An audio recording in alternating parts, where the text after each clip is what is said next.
Shabbat Shalom, bendiciones, bendiciones a todos.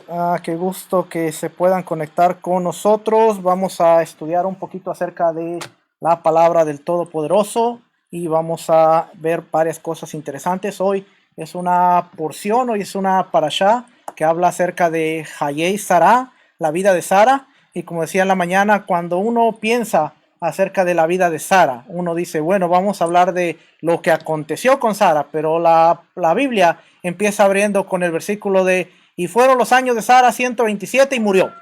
Y uno dirá, bueno, ¿cuál es en sí la vida, o cuál es la historia, o cuál es el mensaje que nos quiere dar la escritura a través de la vida de Sara? Pero como vimos hoy, a través de la vida de Sara podemos ver el nacimiento de lo que vendría siendo el pueblo de Israel, el nacimiento de lo que sería Israel. Vemos Hebrón, vemos la compra de la cueva y vemos todas estas cosas que están sucediendo y que están pasando. Así es que vamos a ver a través del estudio de hoy, vamos a ver lo que es la búsqueda de la novia, y vamos a ver cómo la búsqueda de la novia con Eliezer también la vamos a ver a través de la búsqueda de la novia del Mesías, o lo que es el Mesías con su novia. Así es que vamos a empezar. Denme un momentito por aquí. Vamos a empezar.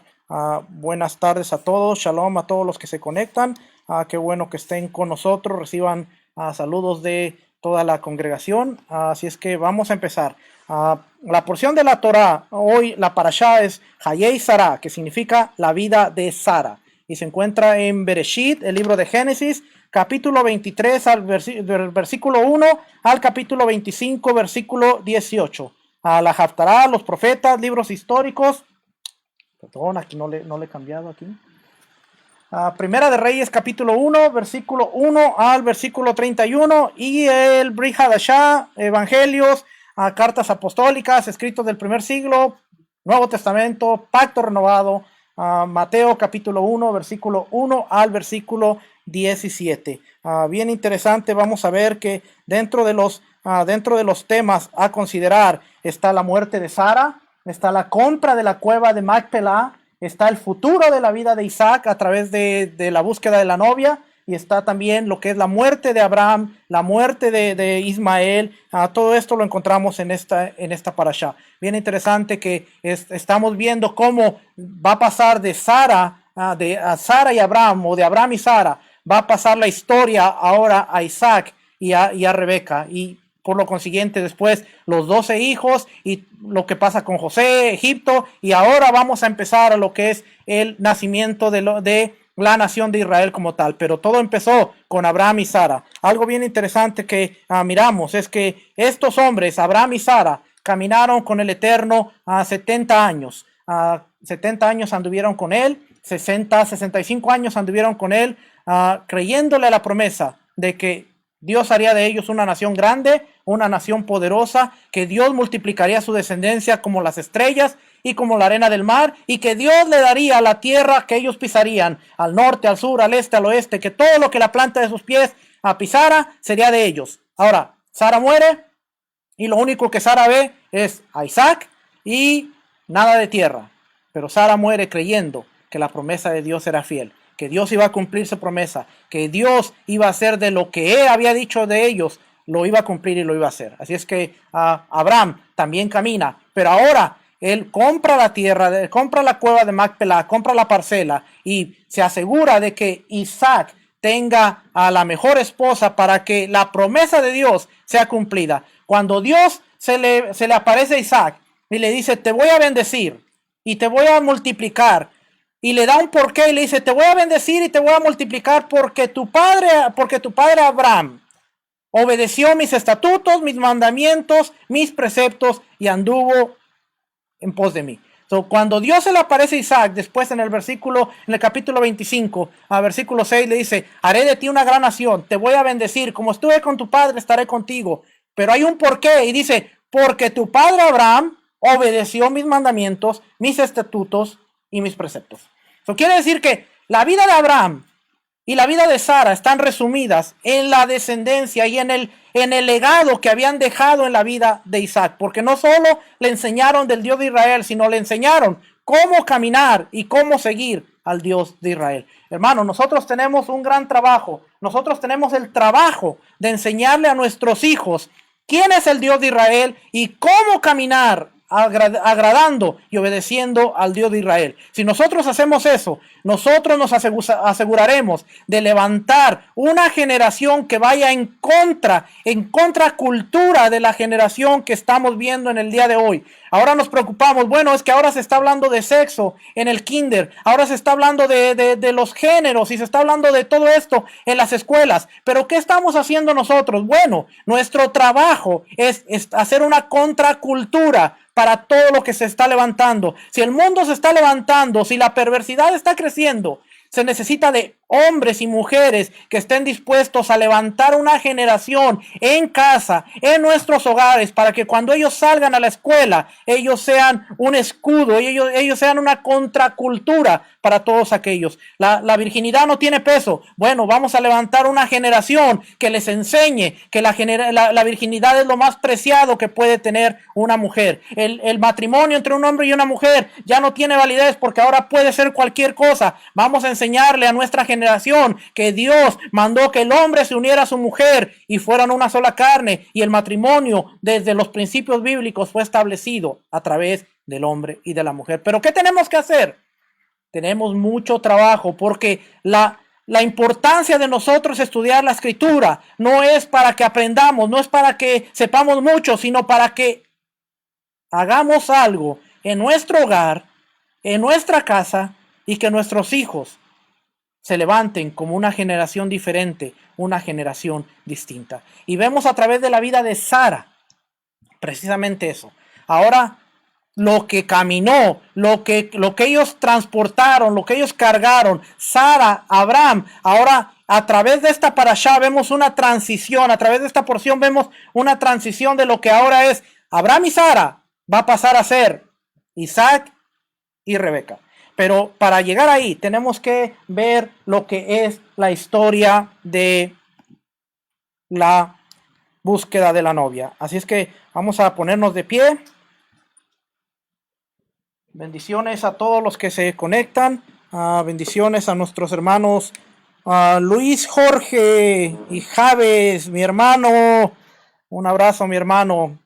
Bendiciones a nuestra hermana Diana Santiago también, y a todos los que están conectados. Así es que en reverencia a la palabra vamos a decir, bendigan a Yahweh, el que es bendito.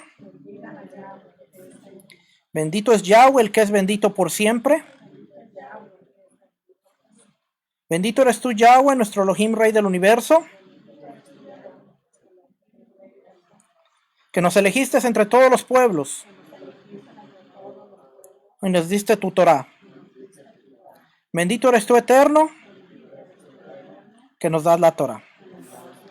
Amén. Y en hebreo diría Barhu Ed Adonai. Barhu Ed Adonai Ameborach. Baruch Adonai Ameborach. Leolam Baed. Baruch Atar Adonai. Elohenu Melech Haolam. Asher Bacharbanu. Mikol Ha'amim. Benatan Lanu. Et Torato. Baruch Atar Adonai Noten HaTorah. Amén. Dice la escritura, puede sentarse, dice la escritura, Génesis capítulo 23. Fue la vida de Sara 127 años. Tantos fueron los años de la vida de Sara. Y murió Sara en Kiriat Arba, que es Hebrón, y en la tierra de Canaán. Y vino Abraham a hacer duelo por Sara y a llorarla. Y se levantó Abraham de delante de su muerta y habló a los hijos de Het, diciendo, extranjero y forastero soy entre vosotros. Dadme propiedad para sepultura entre vosotros y sepultaré mi muerta de delante de mí. Amén. Hay muchas cosas que aprender de todo esto. Créame que nos pudiéramos quedar horas y horas hablando de lo que es la transacción de la cueva, pero vamos a ir un poquito más adelante. Mateo, capítulo 1, versículo 17. Mateo abre su libro hablando de la genealogía del Mesías, de Yeshua. Y en el versículo 17 dice, de manera que todas las generaciones, desde Abraham hasta David, son 14. Desde David hasta la deportación a Babilonia, 14. Y desde la deportación a Babilonia hasta Mashiach, hasta Cristo, 14.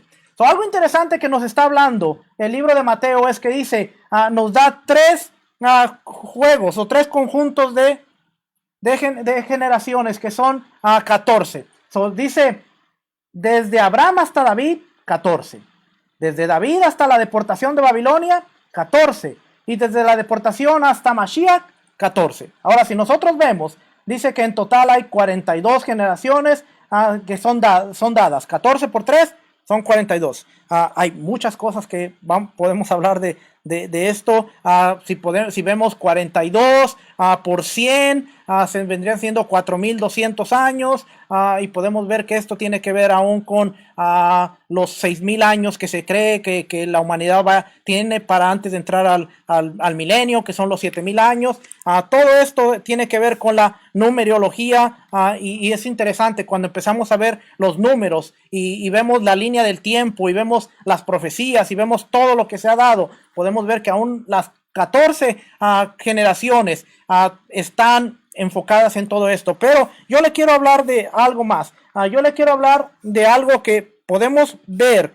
Si nosotros lo analizamos, podemos ver entonces que realmente la escritura nos quiere poner a pensar que desde Abraham hasta David son 14. ¿Por qué? Porque de Abraham a David tiene que ver con la nación de Israel. Empieza con Abraham, van a ser a través de sus hijos, a través de Isaac, a través de Jacob y a través de las 12 tribus van a ser la nación de Israel.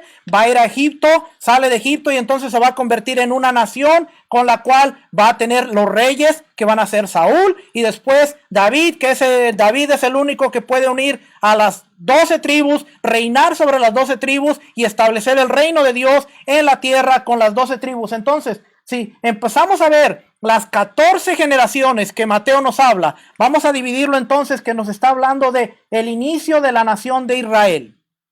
Y vamos a ver los nombres y tiene que ver con la nación de Israel.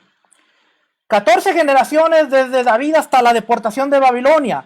Tiene que ver con el exilio y el esparcimiento por las naciones. ¿Por qué? Porque después de David viene Salomón y después de Salomón viene la división de los dos reinos y después de la división de los dos reinos viene el exilio. Viene el reino del norte, sale exiliado. Vienen los asirios, se lo llevan, es exiliado y nunca más regresa. El reino del sur, viene Babilonia, viene Nabucodonosor, se lo lleva pero regresa. Pero tiene que ver, dice, desde David hasta la deportación a Babilonia, son 14 generaciones. Y tiene que ver con el exilio y el esparcimiento por las naciones. Pero después nos da otro set de 14 y dice, desde la deportación de Babilonia hasta Mashiach, también son 14. ¿Qué quiere decir esto? Que ahora empezamos a hablar acerca de lo que es el regreso a la tierra y al Edén. Todo el mensaje de la palabra, todo el mensaje de la escritura tiene que ver con el regreso de Israel a su tierra, el regreso de Israel a la tierra prometida a Abraham, a Isaac y a Jacob. ¿Y a través de quién? A través del Mashiach, a través de Cristo, a través del Mesías. Es que ahora, por eso dice, las primeras 14 generaciones tienen que ver con Abraham a David, el nacimiento de el pueblo, el nacimiento de la nación, el nacimiento de Israel. De David hasta la deportación tiene que ver con el exilio, tiene que ver con el pecado, tiene que ver con la transgresión, tiene que ver con todo lo que Israel hizo para salir exiliado hacia las naciones. 10 tribus nunca regresan, 2 regresan, se establecen. Unos de ellos, no todos, se establecen y establecen lo que ahora se conoce como el judaísmo, que gracias a ellos es que existimos nosotros. A veces no nos ponemos a pensar y a veces decimos, no, es que los judíos, pero si los judíos no hubieran estado dispuestos a dar su vida, a morir, y aún hasta el holocausto y a todo lo que hemos visto a través de la historia, usted y yo no existiéramos. ¿Por qué? Porque después del regreso ellos dijeron, nunca más nos vuelve a pasar. Nunca más nos vuelve a pasar que seamos exiliados. Y entonces ellos empezaron a volver muy celosos de decir, no nos vuelve a pasar un exilio. Y empezó el periodo desde la deportación hasta Mashiach. ¿Okay? Eso es bien importante porque entonces ahora vemos la historia. Mateo trata de darle este mensaje al pueblo y decir, ok, de Abraham a David hay 14 generaciones. ¿Por qué? Porque sucedió el inicio y sucedió el nacimiento de la nación hebrea, el nacimiento de Israel. Pero después de David hasta la deportación hay 14. ¿Por qué? Porque dentro de esas generaciones hubo maldad, hubo transgresión, hubo pecado y consecuencia de ello fue la deportación. Pero después Dios tenía un plan y aunque regresaron, no regresaron todos, pero Él ha hecho a través del Mashiach, a través del Mesías, el camino, el acceso para que ahora Israel regrese y vuelva a la tierra. ¿Okay? Bien interesante. Dentro de lo que es la Biblia, encontramos el concepto de parábolas. Y una de las cosas que tiene el judaísmo es que siempre están constantemente enseñando a través de parábolas, a través de ejemplos, a través de anécdotas. Encontramos lo que se llaman los midrash, los midrashim, que son conceptos, que son historias. Encontramos que Yeshua era un amante de este sistema. ¿Por qué? Porque en todo el tiempo que vemos a Yeshua enseñando, lo vamos enseñando a través de parábolas. ¿Y cuál es parábola? Bueno, vamos a ver esto porque lo que yo quiero compartirles hoy tiene mucha importancia en esto. Fíjense, el propósito de las parábolas es la parábola. Esto, por cierto, es del Nuevo Diccionario de la Biblia. Páginas 796, 797. Dice parábola. Es un término que según los traductores de la Septuaginta utilizaron para traducir la palabra hebrea masal. Masal, que es como enseñanza, como gobernar, tiene que ver con gobernar. Curiosamente, cuando nosotros vemos que la porción de hoy habla de Eliezer, que dice que él gobernaba en su casa, la raíz de gobernar tiene que ver con esta palabra masal, porque tiene que ver con dominio, tiene que ver con gobierno, tiene que ver con eso. Pero dice, traducieron a la palabra hebrea masal, que significa comparación, refrán, proverbio, significado derivado. En el Nuevo Testamento se usa el griego parábole, que es comparación o juxtaposición, unas 46 veces, 2 de ellas en Hebreos y el resto en los evangelios sinópticos. En el lenguaje del Tanakh o el Antiguo Testamento no se hace referencia entre una parábola, una fábula o una alegoría, pues todas son consideradas masal. En el Tanakh no hay separación entre lo que era una fábula, una alegoría, una parábola, porque todas son consideradas como con el concepto de masal, que es la exposición de algo. Por eso usted ve que todo el tiempo Yeshua dice, el sembrador salió a sembrar. Son conceptos que la gente entendía, pero como vamos a ver aquí adelante, dice, déjenme no adelantarme. Otra cosa que diferencia la parábola de la fábula reside en el hecho de que la parábola, que esta última, aunque conlleva una enseñanza moral o de sapiencia, nunca pretende comunicar verdades del mundo de lo eterno. La parábola hace abundante referencia al reino de Dios. Por eso es que Yeshua siempre enseña en parábolas, porque la parábola hace abundante referencia al reino de Dios. Y vamos a darnos cuenta a través de los evangelios que muchas veces dice, les hablaba en parábolas para que no entendieran. Y cuando estaba con sus discípulos le decía, ¿cómo? ¿Tampoco ustedes entienden? Miren, el sembrador es esto, el trigo, la cizaña, y empezaba a hablarles el significado de los símbolos a sus discípulos para que ellos entendieran. Pero en todas las parábolas siempre vamos a ver que está el objetivo de entender que el reino de Dios. Yeshua no está hablando de ninguna otra cosa que no sea el reino de Dios. El trigo y la cizaña crecieron juntos. El trigo son los que escuchan la palabra. La cizaña son los que... Y siempre vamos a ver esto. La oveja perdida. Cuando él está sentado. Fíjense, cuando ustedes vean, todo el tiempo que ustedes vean una parábola, tienen que entender todo el contexto de lo que está sucediendo y por qué Yeshua está trayendo la palabra. Por ejemplo, cuando él está sentado con los... recaudadores de impuestos y con los pecadores, dice que había un grupo de fariseos que estaba ahí y empezaron a criticar a Yeshua. Y cuando Yeshua estaba siendo criticado porque él estaba comiendo con los recaudadores de impuestos, que no eran buenas personas, o no eran personas bien vistas, especialmente a través del sistema religioso de los fariseos. Ahora él viene y les enseña una parábola. ¿Y cuál parábola utiliza cuando él está siendo criticado por comer con recolectadores de impuestos, con prostitutas y con borrachos supuestamente? ¿Cuál parábola les trae? Fíjese, y les trae la parábola del hijo pródigo. ¿Por qué? Porque él está haciendo entender, hey, ustedes son el hijo mayor, envidiosos, que no quieren entrar ni a la casa ni nada. El mensaje completo de Yeshua a través de una parábola del hijo pródigo y de todo era enseñar el reino de Dios, que el reino de Dios había sido abierto para que Israel regresara y para restaurar el reino. Pero ahora ustedes, en lugar de alegrarse que yo estoy con ellos que necesitan el reino de Dios, ustedes están de envidiosos.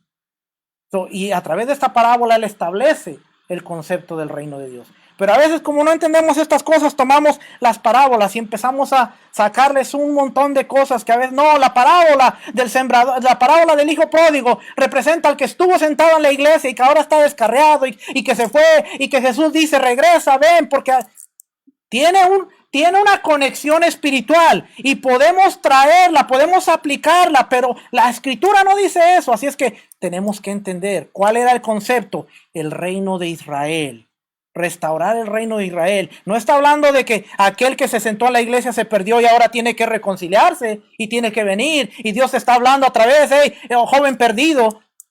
Podemos aplicarlo y podemos decir, este es un ejemplo que podemos tomar, pero cuando tomamos algo tan simple y le damos un significado diferente, estamos hablando de cosas que ni por cerca la escritura. Y podemos hablar así de muchas cosas acerca de la parábola, pero fíjese, siempre dice la parábola hace abundante referencia ¿a qué? Al reino de los cielos.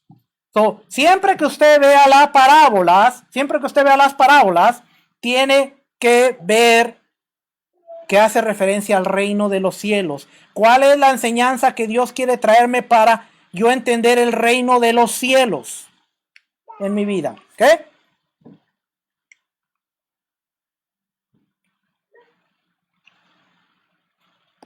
Así es que, aunque no hay abundancia de ejemplos de enseñanzas por parábola en la literatura intertestamentaria, hay que suponer que era un estilo conocido y aceptado en los tiempos en el que el Señor Yeshua lo practicó. Por eso lo enseñaba, porque dice, era algo que era normal, era algo que cuando nosotros queremos comunicarnos, fíjese que todo tiene que ver con la cultura.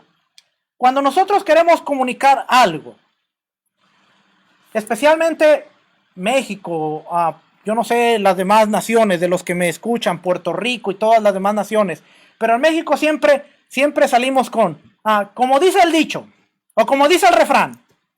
¿Cierto o no cierto? ¿Por qué? Porque decimos, y como dice el refrán, y el camarón que se duerme se lo lleva la corriente.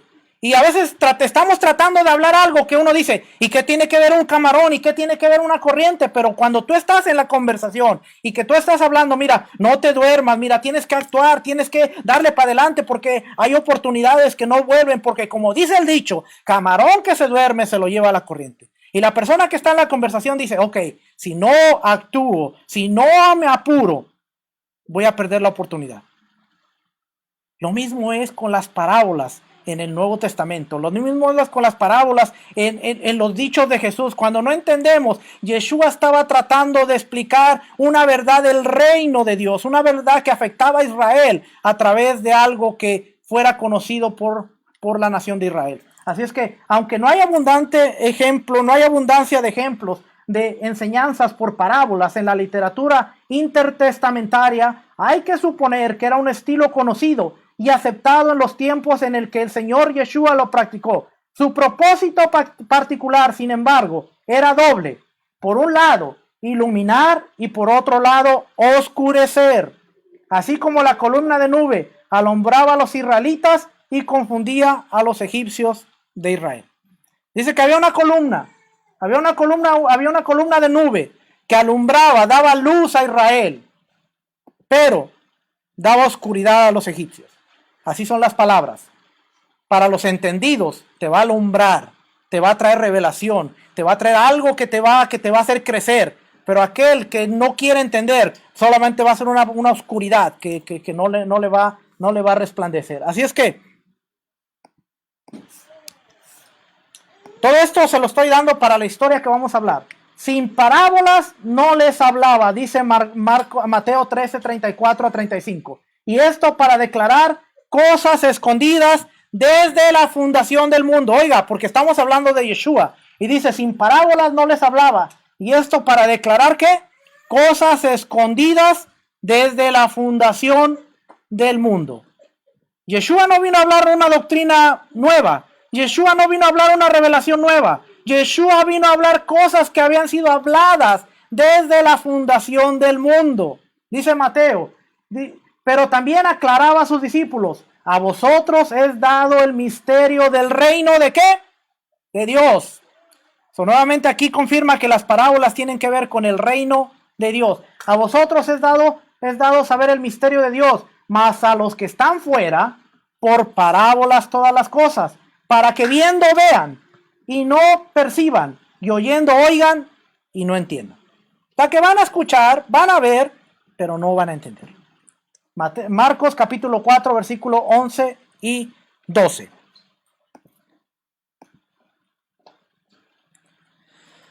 Y como las meshalim, dice aquí, y como las meshalim y como las parábolas son también tipología, no nos debe sorprender que todos los personajes involucrados en la historia de la búsqueda de la novia de Isaac tienen una tipología.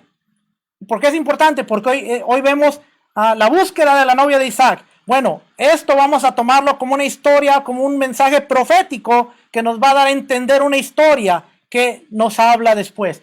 Fíjese, en los personajes de la búsqueda de Isaac, aparecen 4 personajes. Aparece Abraham, aparece Isaac, aparece Eliezer y aparece Rebeca o Ribca. Cuando nosotros vemos la tipología y vamos a ver el mensaje a través de la parábola, vamos a ver que Abraham va a representar al Eterno, al Padre. Isaac representa al Mesías, representa al Hijo. Eliezer representa al Ruach, al Espíritu. Y Ribca, Rebeca, va a representar a la novia del Mesías. Así es que como vemos la historia de que Eliezer sale, va y busca una novia para Isaac, vamos a ver que esto simplemente nos da a entender que el reino de Dios de la misma manera funciona. Así es que espero que podamos entender el mensaje. Así es que vamos a empezar.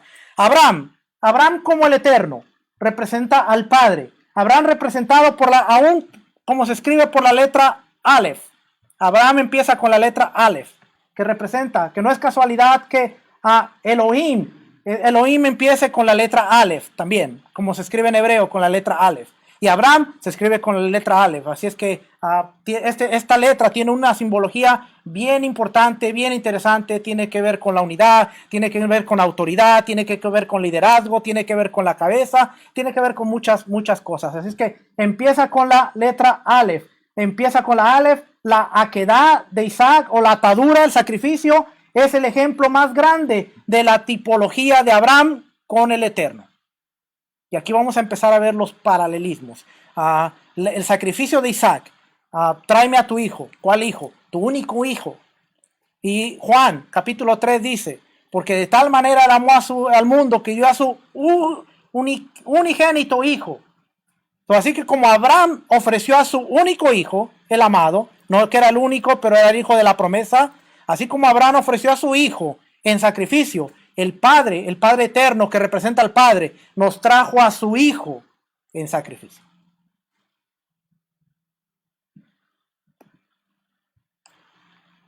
No es casualidad que la primera vez que se menciona la palabra amor en la Torá, en la Escritura, es en la historia del sacrificio de Isaac, la aquedad. Pero también vemos que Abraham dio a su hijo todos sus bienes de la misma forma que el Eterno ha puesto todo en manos de su hijo. Otro paralelismo que vemos es que Abraham dio todos sus bienes a su hijo.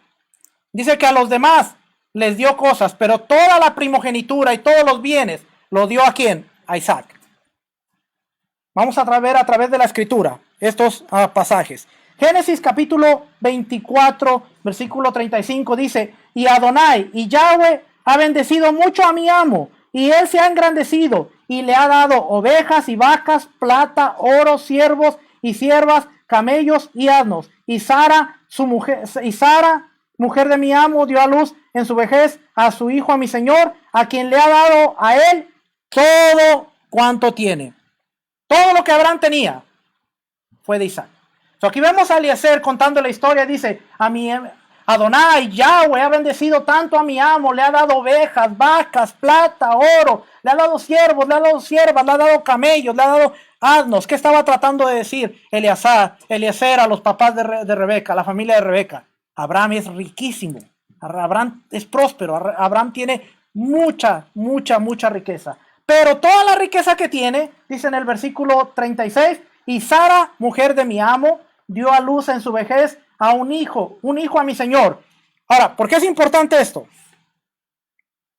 Quiero que empecemos a ver aquí. ¿Por qué es importante esto? Porque acuérdense que Sara era conocida como una mujer estéril, que no había podido tener hijos. Ahora Eliezer dice, por cierto, en su vejez, la estéril dio a luz. En su vejez, aquella que no podía dar hijos, dio hijos, y ellos tienen un hijo de Abraham y Sara. Y él, y mi señor, dice, y mi señor, y en su vejez, un hijo a mi señor, a quien le ha dado todo a él, todo cuanto posee. Ahora, vamos a ver qué nos dice la escritura de Yeshua. Porque si estamos viendo que Abraham representa al Padre, vamos a ver lo mismo. Juan capítulo 16, versículo 15. Fíjese lo que dice. Todo lo que tiene el Padre es mío. Así como Abraham le dio todo a Isaac. Ahora el Padre dice, todo lo que tiene el Padre es mío. Y por eso dije que tomará de lo mío y os lo hará saber. ¿Qué está hablando Yeshua? Que todo lo que tiene el Padre, ¿de quién es? De Yeshua. ¿Y todo lo que tenía Abraham, de quién era? De Isaac. Vamos a la siguiente.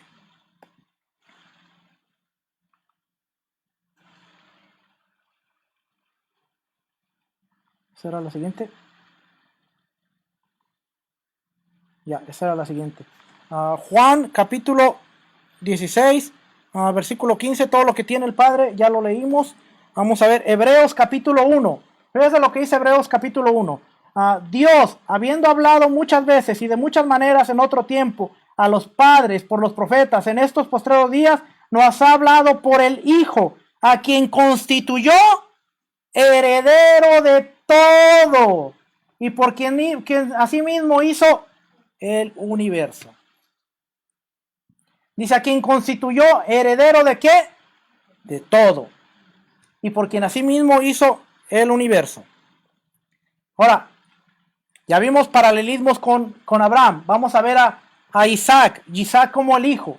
Isaac estuvo dispuesto a dar su vida en sacrificio, al igual que lo hizo Yeshua. Sabemos que Yeshua tiene una novia, al igual que Isaac, quien fue el único de los patriarcas que tuvo una sola mujer. Fíjense, algo bien interesante aún para ver la historia bíblica, cómo es representada, es que vemos que Abraham tiene a Sara, pero tiene hijo de Agar, y después tiene a Setura. Abraham tiene más mujeres. Después vemos a Jacob, y Jacob tiene ¿cuántas esposas? Tiene a Raquel, tiene a Lea y tiene a las dos sirvientas. Tiene 4 mujeres. Pero Isaac es el único de los 3 patriarcas que tuvo una sola mujer. ¿Por qué? Porque Yeshua tiene una sola mujer. No tiene 2 novias, no tiene 2 pueblos, no tiene 2 casas, tiene una sola novia. Y a través de Isaac nos está enseñando que Isaac no tuvo más mujeres. Isaac tuvo a Rebeca y nada más. ¿Por qué? Porque Isaac es la tipología del Mesías. Así es que no podía tener más mujeres. Si Isaac hubiera tenido 2 mujeres, entonces diríamos, bueno, si Isaac es la tipología del Mesías, entonces puede haber más mujeres. Pero no, Isaac tiene una mujer, que es estéril 20 años, por cierto, igual que su padre. Y él tiene que orar por su mujer. Y tiene que andar con su mujer. Imagínense, a veces no nos ponemos a pensar en esto, pero esto es bien importante. Porque dentro del antiguo Medio Oriente, una mujer estéril o que una mujer que no daba luz, era una mujer que se miraba como maldición. Y era una mujer a la cual el esposo podía dejar y traer otra que le diera hijos. Imagínense, dentro del corazón de Sara, dentro del corazón de Rebeca, imagínese el escuchar, Dios va a hacer de ti una gran nación, te va a bendecir con muchos hijos, pero saber que tú que eres parte de la promesa, no puedes ejercer la función que Dios te ha dado. ¿Cómo se sentirá eso? Porque a veces hablamos de Abraham, a veces hablamos de Isaac, a veces hablamos de Jacob y decimos los grandes hombres de la fe, pero ¿qué hay de estas mujeres que caminaron 20, 25 años sintiéndose lo peor? ¿Por qué? Porque Abraham tiene una gran promesa, va a ser de Dios, va a ser de él una gran nación, con hijos y con todo. ¿Y qué hace esta mujer? Bueno, si yo soy el problema, entonces toma a Agar, porque a través de Agar yo puedo darte hijos que van a ser mis hijos. Ahora entendemos la mentalidad de Sara. Sara no estaba haciendo algo fuera de la voluntad de Dios. Sara simplemente estaba diciendo, bueno, si yo soy el problema, pues yo lo voy a arreglar. Pero a veces se nos olvida que Dios no necesita ayuda. Dios no necesita que hagamos cosas para que Él pueda cumplir su voluntad. Si Sara se hubiera quedado quieta, no hubiera nacido Ismael. Pero a veces el Ismael es necesario para despertarnos, para sacudirnos y para hacernos entender que debemos aprender a caminar en la voluntad de Dios y confiar en Él. Ahora Rebeca tiene que caminar casi 20 años escuchando, te voy a bendecir, como estuve con tu padre estaré contigo, haré de ti una gran nación, haré de ti... Y ella diciendo, soy estéril. O sea, ¿cómo Dios? ¿Cómo? ¿Cómo yo voy a creer estas promesas? Pero en ningún momento, al menos en la Biblia, que es importante, si hubiera pasado, yo creo que al escritor no se le hubiera olvidado decir, bueno, Sara renegó porque era estéril y no tenía hijos. Bueno, Rebeca renegó porque era estéril y no tenía hijos. Pero ellas caminaron confiando en que lo que Dios había dicho, Dios lo iba a hacer, lo iba a cumplir. Ahora, yo le pregunto una vez más, ¿qué es caminar 20 años sabiendo que Dios va a hacer algo en ti, pero que tú no ves, que no se mueve nada alrededor tuyo? ¿Qué es caminar 20 años? No estamos hablando de un mes, no estamos hablando de medio año, no estamos hablando de un año, estamos hablando de 20 años. ¿Qué es caminar 20 años? Sabiendo que Dios va a hacer algo, pero tú estar muerto por dentro.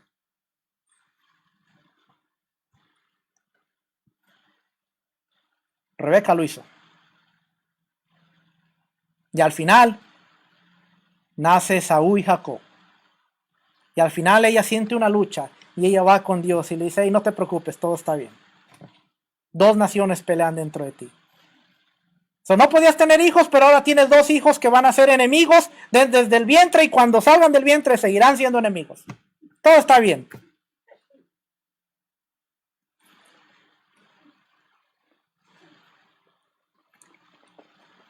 Qué interesante es la fe. Creerle a Dios es emocionante. A veces nos desesperamos. A veces no entendemos lo que está pasando. A veces no sabemos qué está pasando alrededor de nosotros. Y lo que Dios quiere es que estemos tranquilos. Quédate tranquilo, yo estoy trabajando. Señor, pero no pasa nada, no siento nada. Padre, estoy seca por dentro. Quédate tranquila, que ya la promesa viene. Quédate tranquila. Padre, mi vientre está seco. Ya pasaron 5, pasaron 10, pasaron 20. Ya tengo ¿cuántos años? Quédate tranquila, la promesa viene. Y de repente, ¡pum! Ahora estás embarazada. No es fácil confiarle a Dios. Pero todo empieza con las palabras de Yeshua. Si tuvieras fe como un grano de mostaza. ¿Ustedes saben cuál es el granito de mostaza? Una de las más chiquititas. Que cuando vemos la ciudad de Israel con las matas, las plantas de mostaza, usted ve cómo se ve hermoso. Una semillita chiquita. Nosotros sembramos mostaza en un ejercicio. Y yo le digo, no es fácil sembrar mostaza. A muchos se les murió. A muchos les costó. O se las comieron las gallinas. O pasaron muchas cosas. Pero qué interesante es la fe. Ahora vamos a ver que Isaac estuvo dispuesto a dar su vida en sacrificio, al igual que lo hizo Yeshua. Sabemos que Yeshua tiene una novia, porque al igual que Isaac, quien fue el único de los patriarcas que tuvo una sola mujer. Y como le dije, Isaac tenía todas las excusas, tenía todo lo que él quisiera para decir, bueno, yo puedo conseguirme otra mujer que me dé hijos porque tengo una promesa, pero él se mantuvo firme a que la mujer que tenía, la mujer con la que pasó 20 años orando, pidiendo, era la indicada. Había visto el ejemplo de su papá, exacto, su papá 25 años. Y él dijo, no, mira lo que le pasó a mi papá, mira a Ismael. No, nosotros no queremos un Ismael en la casa. En Abraham tuvo un buen ejemplo, tanto de perseverancia como de ver que nada salía bueno. Yo siempre le digo a aquellos que dicen, no, pero que 2 mujeres, bueno, haga todo lo que pueda con una, téngala feliz, téngala contenta, dele shalom, dele paz, y después si logra hacer eso con una, empieza a considerar la segunda. Pero si usted hace todo eso, en su mente, no va a haber espacio para pensar en otra. Por eso le digo, haga todo esto, porque una vez que hace todo esto, usted va a decir, ¿para qué necesito otra? Pero si usted está pensando en tener otra, quiere decir que no está ni contento ni con la que tiene. Está evadiendo la situación. Isaac es el segundo de los patriarcas, por lo tanto está representado por la letra Beit y es el hijo que construye la casa. Génesis 16:2 dice, y dijo entonces Sarai a Abraham, ya ves que Adonai me ha hecho estéril. Oiga Sara, ya ves que Adonai me ha hecho estéril, te ruego pues que te llegues a mi sierva, quizás tendré hijos de ella. Y atendió Abraham el ruego de Sarai. Pero la Reina Valera dice, quizás tendré hijos de ella. Así dice la Reina Valera. En el original hebreo dice, quizás me construya de ella. ¿Por qué? Porque son los hijos que construyen el legado del padre. Es que por eso puse 16:2. Cuando lo leemos en la Reina Valera dice, quizás tenga hijos. Pero en el hebreo, las palabras en hebreo dice, quizás me construya de ella. O sea, la descendencia de los hijos son los que construyen. ¿Por qué? Porque ellos llevan el legado y ellos acarrean, ellos construyen el legado del padre. ¿Ok?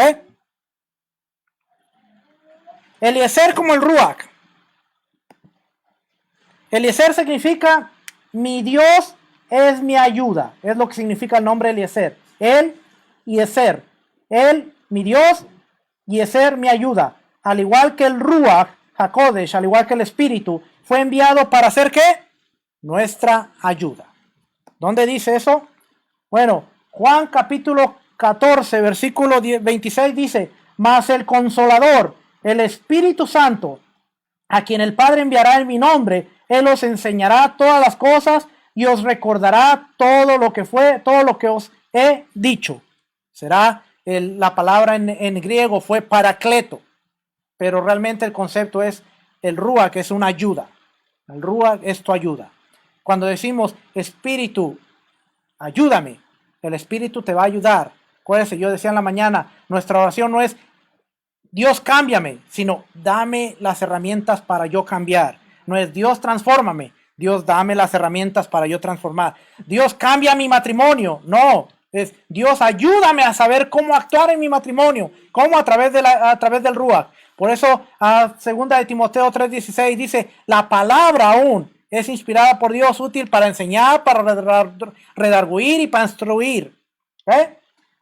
Juan 16:13 dice, pero cuando venga el Espíritu de verdad, cuando venga el Ruach, Él os guiará a toda la verdad, porque no hablará por su propia cuenta, sino que hablará de todo lo que oyere y os hará saber las cosas que habrán de venir. Él me glorificará porque tomará de lo mío y os lo hará saber. Todo lo que tiene el Padre es mío. Por eso dije que tomará de lo mío y os hará saber. Si vemos la comparación de Eliezer con el Ruach, vamos viendo a Abraham y vamos viendo al Padre. Vamos viendo a Isaac y vamos viendo al Mesías. Vamos viendo a Eliezer y vamos viendo a ¿quién? Al Ruach. 16:13. Ya lo leímos.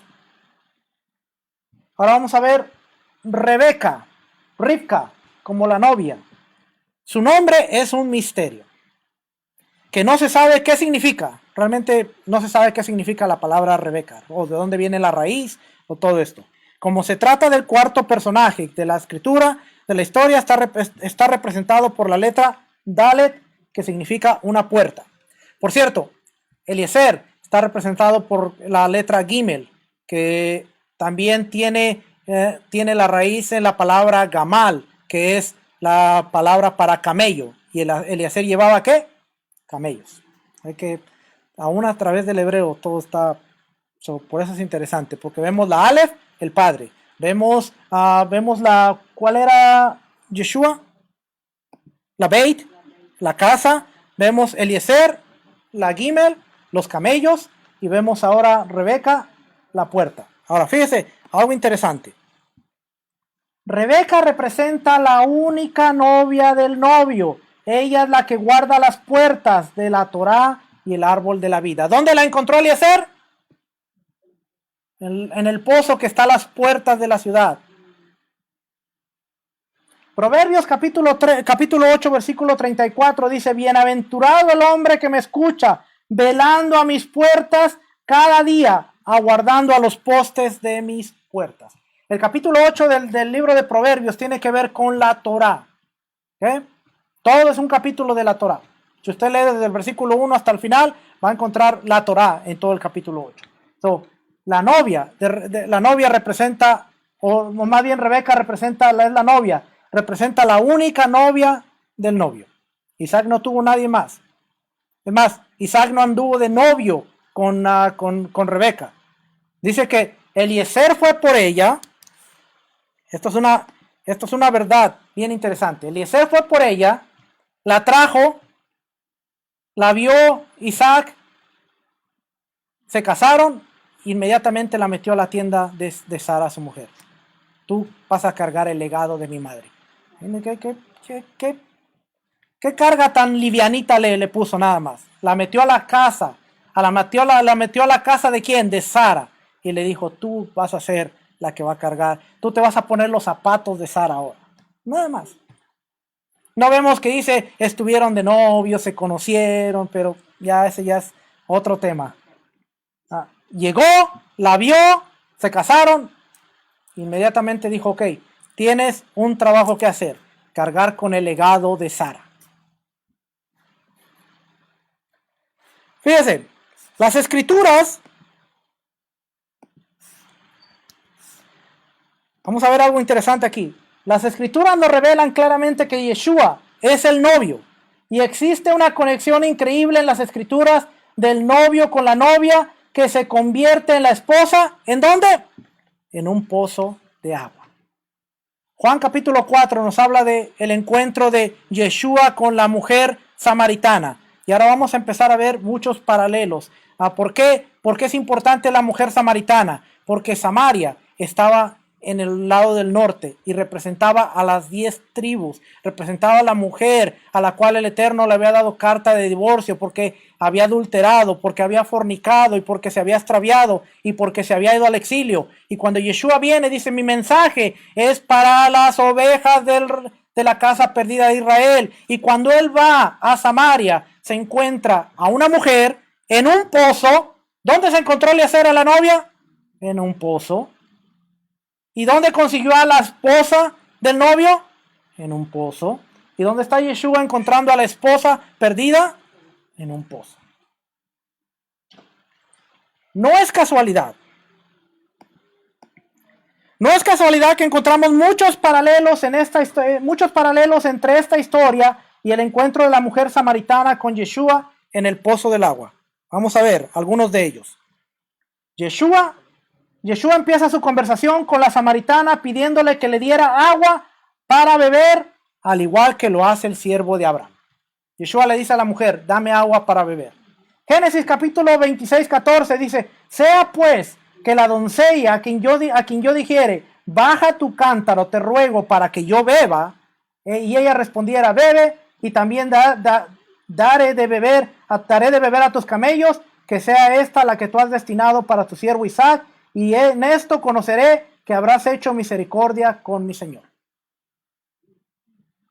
24, 14, perdón, dije que 26, 24, perdón, 24, Génesis 24, 14. Ahora, en un punto vemos a Yeshua con una mujer pidiéndole ¿qué? Agua. En otro punto vemos a Eliezer diciendo que la mujer que salga y me dé agua para beber, esa es la mujer que ha sido, que tú vas a dar para mi siervo Isaac. Yeshua empieza con su conversación con la samaritana, pidiéndole que le diera agua para beber. Dice Juan 4:7, vino una mujer de Samaria a sacar agua y Yeshua le dijo, dame de beber. ¿Ven? Uno está pidiendo agua y el otro está pidiendo que la que salga le dé agua. Esa es la encargada para Isaac. Yeshua habla de dones, habla de regalos que él puede dar de la misma forma que el siervo de Abraham presenta dones. Génesis 24, versículo 22, y cuando los camellos acabaron de beber, le dio el hombre un pendiente de oro que pesaba medio ciclo y 2 brazaletes que pesaban 10 ciclos. Y sacó el criado alhajas de plata y alhajas de oro y vestidos y dio a Rebeca. También dio cosas preciosas a su hermano y a su madre. Esto está en el versículo 53. Ahora, cuando dice un pendiente, está hablando de un pendiente que iba en la nariz. Se lo ponían en la nariz. Aquí, no está hablando de uno de aquí. Sí, y esto tiene que ver con el antiguo Medio Oriente, tiene que ver con la cultura, tiene que ver con todo esto. Así es que cuando decimos, no, pero es que el arete aquí, bueno, eso ya tenemos que ver todo lo que era cultura, tenemos que ver todo el trasfondo, pero el arete no es el arete que va aquí en la oreja, es un arete que iba en la nariz. ¿Okay? Y dice, y pesaba medio ciclo. O sea que las cosas que llevaban no era cualquier cosa. O sea que las que traían este arete era porque estaban comprometidas y son casadas. Pero ahora vemos que significan diferentes cosas. Porque hay gente bien inteligente que usa esto para decir, mira, si en la Biblia está... Sí, pero te vas a la cultura de antes, traer esto es porque ya estaba comprometida para casarse. Eso era la seña de, ok, esta mujer tiene un compromiso, está apartada. ¿Okay? Ahora, ¿qué pasa? ¿Qué pasa aquí en Juan capítulo 4, versículo 10? Respondió Yeshua y le dijo, si conocieras el don, si conocieras el regalo de Dios, y quién es el que te dice, dame de beber, tú le pedirías y él te daría agua viva. Ahora está hablando de dones, regalos. No era de ese, era 11 dice, la mujer le dijo, Señor, no tienes con qué sacarla y el pozo es hondo. ¿De dónde pues tú tienes el agua viva? Ahora estamos hablando del regalo y estamos hablando que dice del Ruach HaKodesh que iba a venir, pero estamos hablando de un regalo. Dice, si tú conocieras el regalo, el don, porque don es un regalo, dádiva. Si tú conocieras la dádiva de Dios y quién es el que te dice dame de beber, tú le pedirías y él te daría agua viva. Así como Eliezer está dando regalos físicos, ahora Yeshua está hablando de dar regalos. Y cuando vemos a través de la iglesia, ¿qué le ha dado a su congregación? Dones, ¿cierto o no cierto? Le ha dado regalos. ¿Para qué? Para la edificación del reino. Eso sería otra cosa que pudiéramos hablar. ¿Para qué son los dones? ¿Para qué son los dones? Los dones no son para verme más importante. Los dones son para la edificación del reino. El don que no está edificando al reino es un don inservible, porque no está cumpliendo su propósito. El don que no está edificando el reino De nada sirve, porque los dones son para la edificación del reino. ¿Acaso no dijo Pablo? El que hable lenguas, si no hay quien las interprete, mejor ni hable, porque no están edificando al pueblo. Eso no se trata de decir, ay, samba, yamba, sino que si no hay quien las traduzca, si no hay quien esté trayendo el mensaje a Dios, no lo hable, porque no estás edificando al pueblo. Si tú vas a traer una profecía y no edifica al pueblo, mejor no lo hables. Porque ahora todo el mundo es profeta. Ahora todo el mundo es profeta. Pero ¿de qué sirve la profecía? ¿Está edificando realmente al pueblo? ¿Está edificando realmente las vidas? ¿Está edificando? Yo no estoy diciendo nada en contra de la profecía, ¿ok? Pero tiene que tener una edificación para que sea efectiva. Veamos. Mire, es que a veces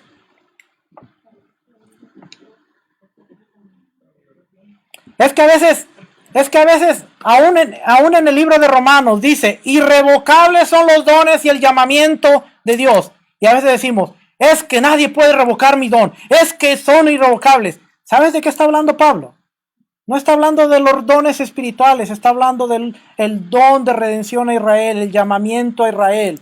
Nada tiene que hablar con los dones de sanidad, los dones de lengua, los dones de profecía. Nada tiene que ver. Así es que no me saques un versículo de Romanos para decir, irrevocables son los dones y el llamamiento de Dios. Dios te llamó a ser profeta, Dios te llamó a ser evangelista, y Dios lo va a cumplir. Está hablando, Dios llamó a Israel a ser una nación y es irrevocable. Ese llamamiento va a ser hasta el final y está activo.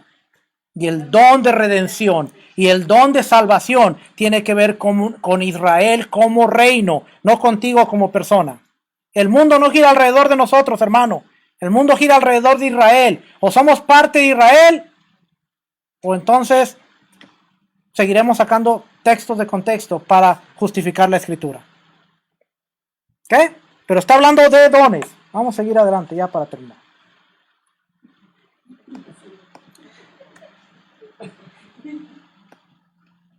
La samaritana invita a sus amigos a venir a Yeshua. ¿Qué hace la samaritana después de recibir el mensaje? Ella corre a sus amigos y le dicen, ¡hey! Me encontré a un profeta. Rebeca informa a sus parientes. También corre y informa a sus parientes.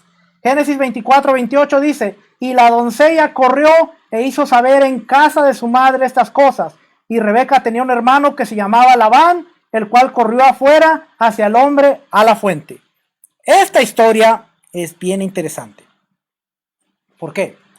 Porque aquí nos vamos a encontrar a Labán. Y Labán, vamos a ver la intención y el corazón de Labán, que es reflejado más adelante, cuando llega su sobrino, su pariente Jacob. ¿Por qué? Porque él ve a Eleazar, él dice, mi señor, Yahweh ha bendecido a mi señor, tiene ovejas, tiene siervos, es riquísimo, tiene muchas cosas. Entonces Labán dice, wow, este hombre. Después llega un hombre que él sabe que viene de una familia rica, poderosa, pero el pobre Jacob llega vacío, llega sin nada. Entonces vemos el corazón de Labán desde aquí. Dice, el Labán corrió hacia afuera, él lo invita, él lo trae, él dice, wow, mira todo lo que tiene este hombre. ¿Qué sale a relucir? El corazón de Labán, wow, riqueza, mira todo lo que trae este hombre, venga, señor, no se vaya, quédese. Por eso después el pobre Jacob tiene que pagar, porque no sabe la historia y no sabe el corazón que tiene el pariente suyo, Labán. Aquí vemos la historia. Dice, entonces, la doncella corrió e hizo saber en casa de su madre estas cosas, y Rebeca tenía un hermano que se llamaba Labán, el cual corrió hacia afuera hacia el hombre y a la fuente. Juan capítulo 4, versículo 28 dice, entonces la mujer dejó su cántaro y fue a la ciudad y le dijo a los hombres, venid, ver a un hombre que me ha dicho todo cuanto he hecho. ¿No será este el Mashiach? Entonces salieron de la ciudad y vinieron a él. Esta historia es bien interesante porque está hablando de los maridos, está hablando que has tenido 4 maridos y este que tienes no es tu marido. Si nosotros vemos esto a través de los imperios que conquistaron Israel, podemos darnos cuenta qué significan los maridos. El último marido no era su marido, pero era el Imperio Romano, que estaba ya prácticamente situando Jerusalén, y en Jerusalén. Así es que vamos a ver los imperios, el griego, vamos a ver todos los imperios en lo que son los 4 maridos. Por eso el mensaje impacta y no tienen tanto que ver en sí con si la mujer tenía 4 maridos, sino que tiene que ver con la historia de Israel. Acuérdense que siempre encontramos parábolas que tienen que ver una verdad del reino. ¿Okay?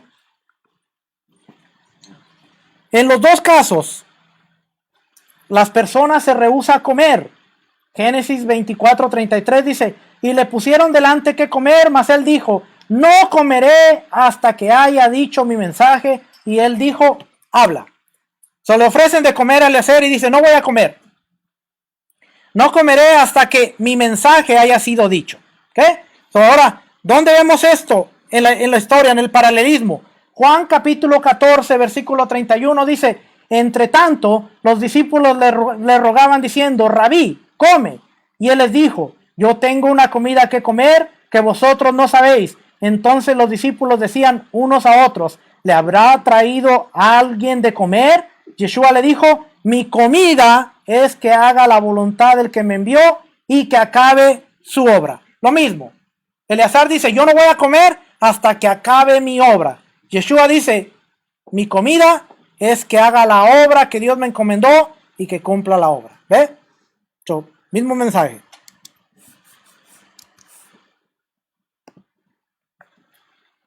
En los 2 casos, la persona se quedan 2 días. Génesis 24:54 dice, y comieron y bebieron él y los varones que venían con él, y durmieron, y levantándose de mañana, dijo, envíame a mi Señor. Juan capítulo 4, versículo 40 dice, entonces vinieron los samaritanos a él y le rogaron que se quedase con ellos, y se quedó ahí 2 días. Eleazar se queda 2 días y Yeshua se queda 2 días en Samaria.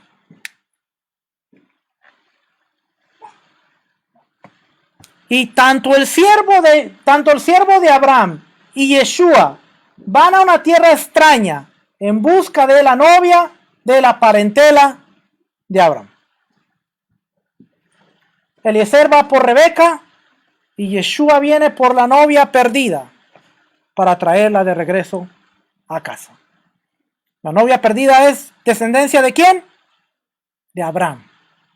Tal como Eliezer mandó a traer a la novia que era descendiente ¿de quién? De Abraham. La imagen que vemos aquí, que por cierto esta imagen es de Temple Institute, el Instituto del Templo.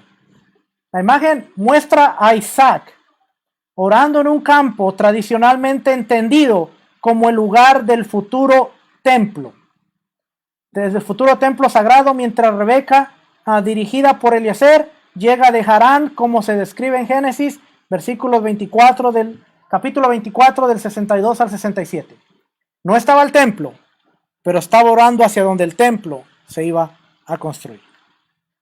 Aquí está Isaac, está orando, y aquí viene la novia. La novia para encontrarse con Isaac. Dice la Biblia, y venía Isaac del pozo del viviente. Fíjense, yo estaba viendo esta parte. El pozo del viviente que me ve. ¿Dónde encontramos este pozo? ¿Y por qué es importante? Este pozo lo encontramos en Agar, cuando el ángel le dice, hey, no, regresa con Sara. Y ella llama al pozo del viviente que me ve. Isaac tomó de este lugar su lugar de residencia. Era donde él habitaba, era donde él iba a orar, quizás por la muerte de su madre, quizás para consolarse, pero dice que él venía Isaac del pozo del viviente que me ve, ahí donde se le apareció el enviado a Agar, y habitaba, porque él habitaba en el Negev, y había salido Isaac a meditar al campo a la hora de la tarde. ¿No se le hace extraño que siempre la escritura, cuando nos menciona la hora de la tarde, después iba a ser la hora de los sacrificios? Y era cuando Isaac estaba orando, cuando Isaac estaba meditando. cuando ya desde entonces los patriarcas, a la hora de la tarde, dice que él estaba meditando, él estaba orando a la hora de la tarde. La hora de la tarde en el vocabulario del templo es bien importante porque es la hora del sacrificio y es la hora en que Dios aparecía, aún en el jardín. Cuando vemos la hora de la tarde es cuando dice que a la hora de la tarde apareció y le dijo, Adán, ¿dónde estás tú? Entonces, esa hora de la tarde es bien importante, pero dice, salió Isaac a meditar a la hora de la tarde y alzando sus ojos miró y aquí los camellos que venían. Rebeca también alzó sus ojos y vio a Isaac y descendió del camello. Y dijo, la la, ahí está mi novio.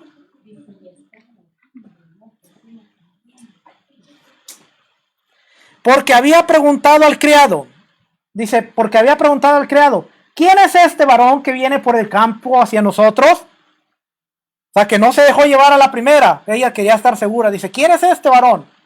Y el criado había respondido, este es mi señor. Ella entonces tomó el velo y se cubrió. Entonces el criado contó a Isaac todo lo que había hecho y la trajo Isaac a la tienda de su madre Sara y tomó a Rebeca por mujer, se casó y la amó y se consoló Isaac después de la muerte de su madre. Encontró consolación después de la muerte de su madre.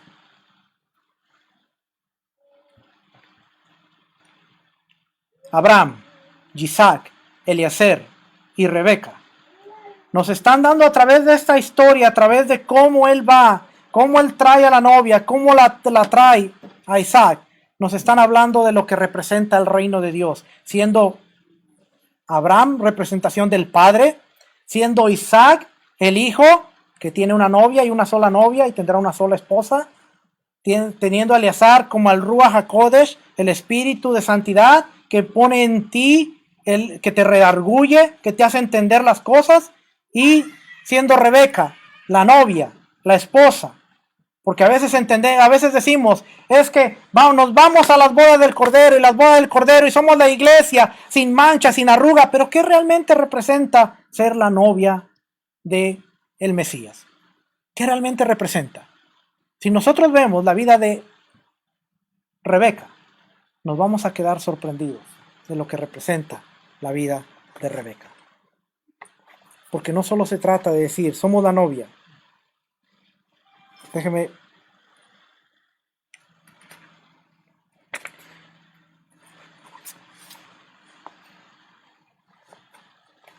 Algo interesante que dice este libro. Por cierto, ¿no se le hace interesante que en el capítulo, le voy a dejar una tarea? Le voy a dejar tarea, espero que la haga. ¿No se le hace interesante que en el capítulo 24,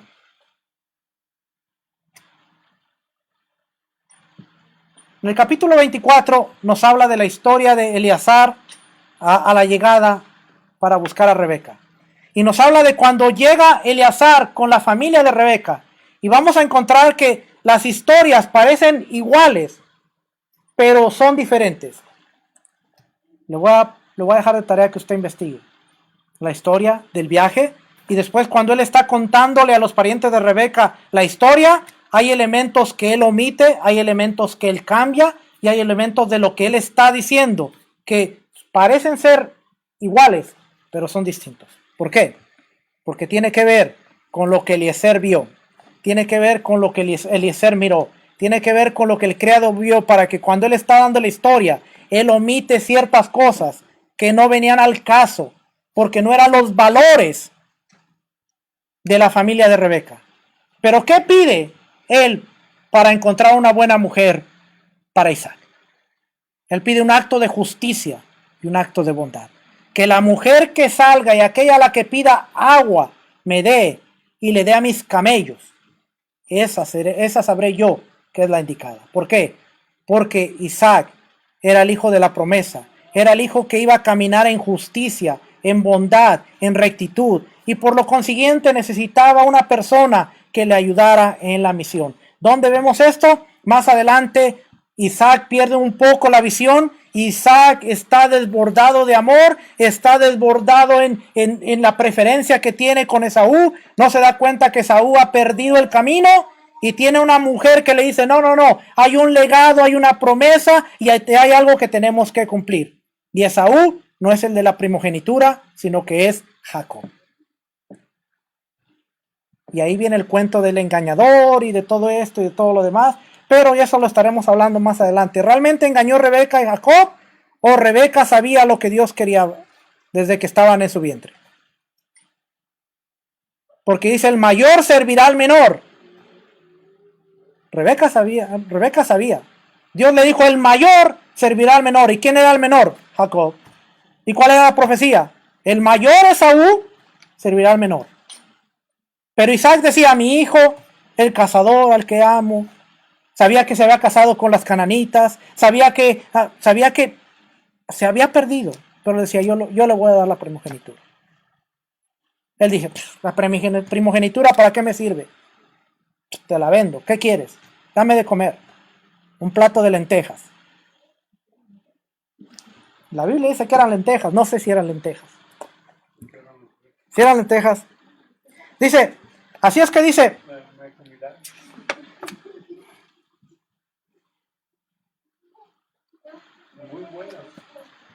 Dice, un punto interesante a considerar es que el siervo pone hincapié en que todo es producto de la providencia divina, todo lo que tiene Abraham. Por lo tanto, ellos no pueden oponerse. Por eso dice que él terminó de hablar y salió la chica cuando en realidad salieron varias. O sea, además, fue el siervo el que eligió a cuál pedirle agua, pero esto él no lo dice, pero en realidad había hecho su máximo esfuerzo. Dice aquí, el siervo oculta ciertas cosas que pueden interferir en su misión, agrega otras que puedan ayudar. Lea el capítulo 24 y va a entender lo que le estoy diciendo. El siervo oculta ciertas cosas que pueden interferir en su misión, agrega otras que pueden ayudar a su objetivo y cambia aquellas que pueden complicar la situación. Es bien interesante porque cuando usted lo lee, usted va a ver que hay cosas que él oculta, hay cosas que él agrega y hay cosas que él cambia para tener éxito en su misión. No quiere entrar en discusiones de tipo religioso e ideológico o del estilo de vida, de dónde es Abraham, de cuál es su pueblo, nada de eso. Se ve claro que el siervo de Abraham es alguien con sabiduría práctica. Él sabe que debe esforzarse mucho, ya que es muy difícil convencer a alguien para casarse con un desconocido que se vaya a vivir a una tierra lejana y extraña y sin saber en qué familia va a caer, aunque era la familia de Abraham. El siervo engrandece a Abraham y se empequeñece a sí mismo. Todo esto lo encontramos en el capítulo 24. El siervo engrandece a Abraham y él es lo mínimo. Yo soy el siervo. Se engrandece a Abraham y se empequeñece a mí mismo. Podrían deducir por inducción que si el siervo es así, ¿cómo será el patrón? Ahora, el siervo no era cualquier cosa.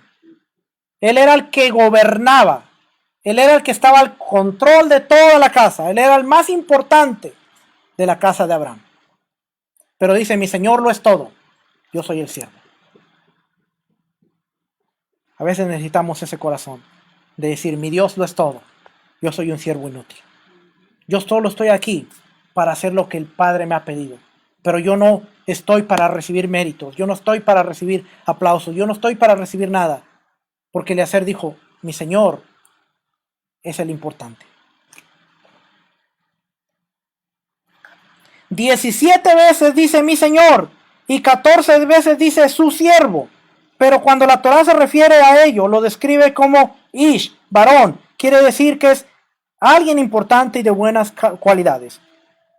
A pesar de que él no quiere entrar en discusiones religiosas, ya que su cometido ahora es otro y su misión puede verse perjudicada, igualmente les da algunos mensajes. Comienza con su diálogo. El Dios, el Shem, Hashem, el Dios en el que ellos creían, pero no en que el que maneja todo. Por eso el siervo les dice que Dios es el que lo bendijo, no que fueron los ídolos los que le trajeron suerte.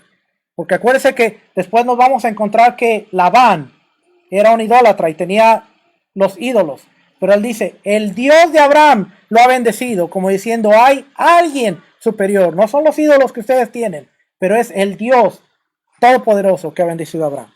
En el versículo 40 le dice que Dios da de acuerdo al mérito de cada uno y por eso le dice que me encamine ante él. Es decir, que no es algo fortuito y cuestión de suerte, sino que el que va con Dios, también Dios lo bendice.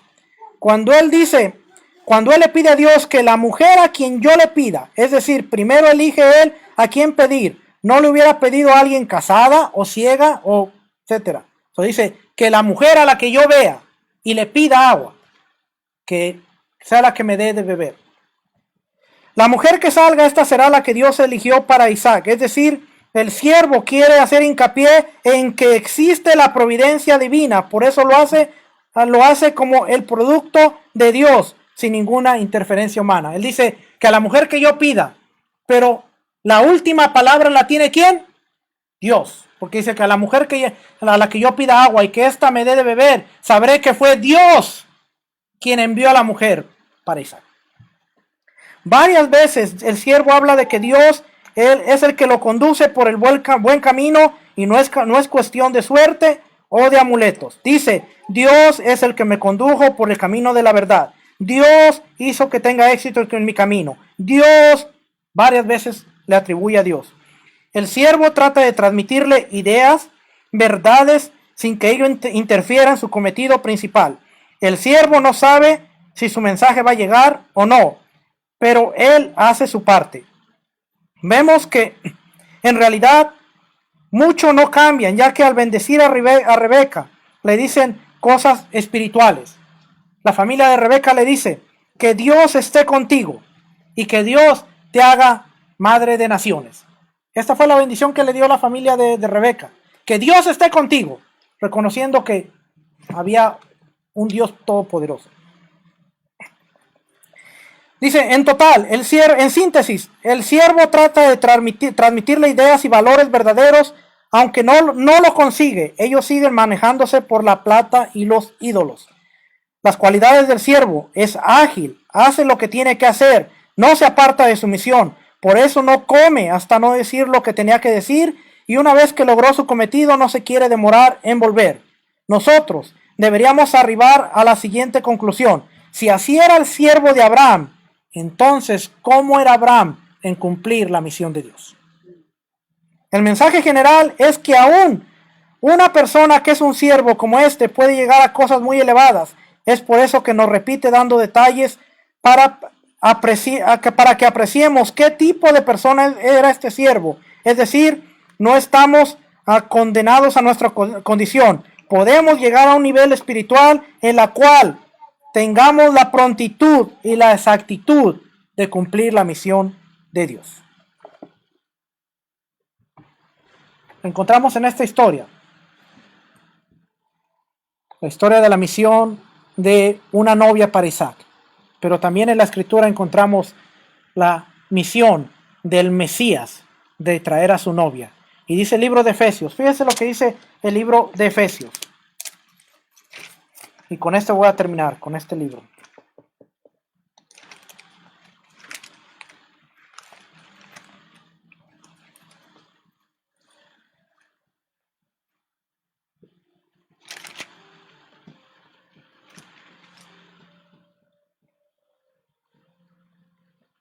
Efesios capítulo 5.